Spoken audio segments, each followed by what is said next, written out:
Nagdeklara na si Senador Antonio Trillanes IV na tatakbo raw siya sa pagkapangalawang Pangulo sa eleksyon 2016. May ulat on the spot si Jam Sisante. Jam? Yes, Connie, makuha man daw niya ang basbas ng kanyang partido o hindi, sigurado daw si Senador Antonio Trillanes IV na tatakbo siya sa pagka-vice-presidente sa 2016.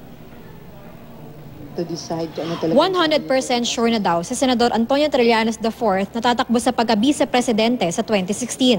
Sa katunayan, kakakuha lang daw niya ng maiikling kurso sa Harvard University sa Amerika upang pag-aralan ng National International Security at Leaders in Development Program bilang paghahanda sa inaasam niyang posisyon. Umaasa daw si Trillanes na susuportahan siya ng partido niyang Nationalista Party o NP.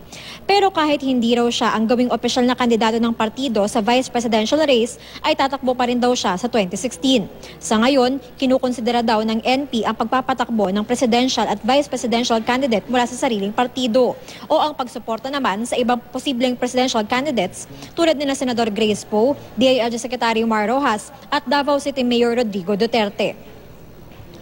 Connie, magpupulong daw muli ang NP ukol sa 2016 election sa Hulyo, pero inaasahan daw ni Trillanes na mag-e-endorso ang partido ng opisyal na kandidato pagkatapos pa ng filing ng Certificate of Candidacy sa Oktubre. Connie? Maraming salamat, Jam Sisante.